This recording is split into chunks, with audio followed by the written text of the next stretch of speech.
So a lot is weighing on my mind right now. This past week, it's been devastating. I know a lot of people are mourning loss. They're seeing death, a girl getting stabbed on the train, Charlie Kirk getting assassinated on TV. And my heart feels heavy. I feel saddened.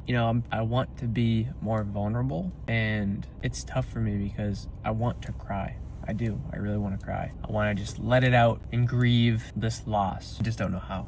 And that's something I know a lot of men struggle with, and a lot of even specifically military men. I don't want to make this about me, but I'm just trying to explain where I'm at right now, and not really wanting to post videos about, my business and what I'm doing. But I really want to talk about what has been brought to mind with all this devastation. There was school shootings too, other senseless murders, and it's just a lot for the human to take.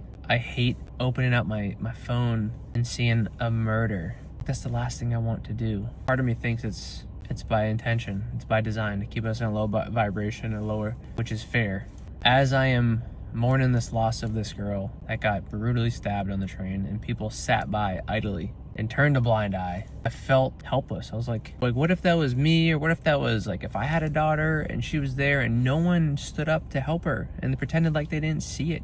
We've created a society of scared people. And that's what I think they're trying to do with Charlie Kirk. He was assassinated for just speaking his truth. It doesn't have to be your truth. It was his truth. And the guy loved what he did. And he did amazing work. And he united a lot of people. And he brought clarity and wisdom to people that were lacking it. He wasn't inciting violence. It hurts. It hurts to see that happen and unfold on the internet. I can't imagine how his family feels, He seemed like a great guy. That girl seemed like a great girl. She was just coming home from busting her butt at a pizzeria. She just escaped a country where there's war to hopefully find safety. We have career criminals getting let out multiple times.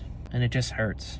My heart hurts. I felt the past week helpless and hopeless. And I know the best way around this stuff is action, but it just doesn't feel right. And I've just been thinking, I've been praying, doing my Bible study.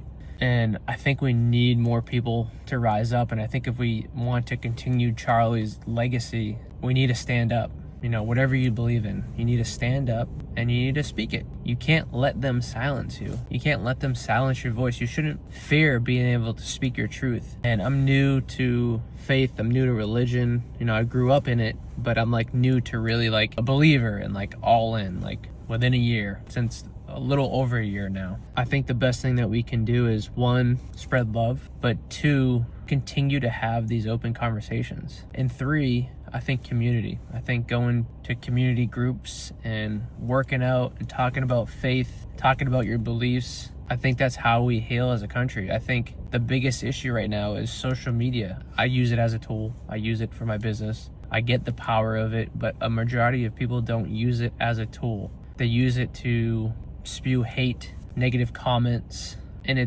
what has happened from that is it's divided us as a country, but it also has cocooned us. We've kind of sheltered ourselves in our own bubble of safety, and we could say whatever we want online, whereas going out in public and having conversations or just meeting someone and chatting and having coffee, that's weird, right? Someone asks you to chit chat and have coffee, back in the day that was normal. We need to come together. We need to develop community of like-minded individuals, and we need to continue to spread faith.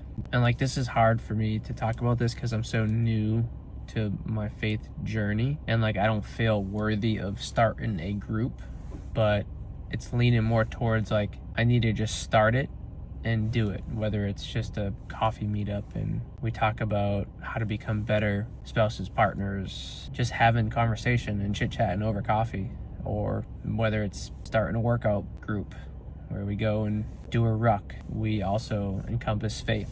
And yeah, a lot of this is just weighing on me heavy, as I know it's probably weighing on a lot of you guys heavy.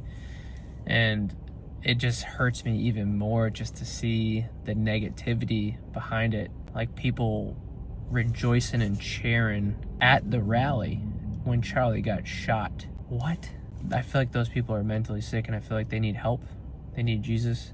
There's people creating GoFundMes for the guy that murdered the girl on the train. He's a career criminal. It's just sick. The internet's a sick place, and there needs to be a lot of healing And I think a lot of people need to step up and get out of their bubble. And I'm not saying I'm perfect, but I've been trying to start to add more faith into my content. And I think a lot more people need to do that as well, but they're afraid of the repercussions of talking about their faith or their beliefs.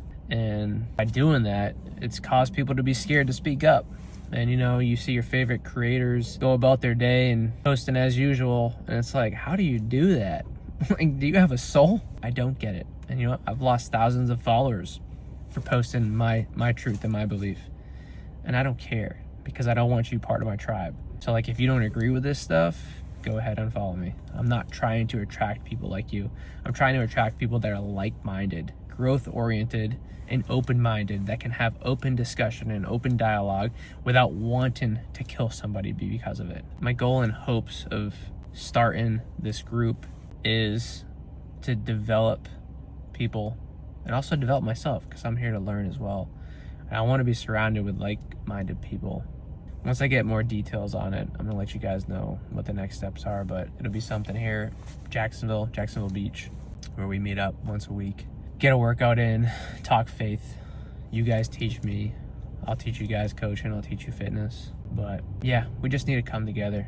We need to stop pointing fingers, and we just need to spread more love and faith. All right, guys, love you.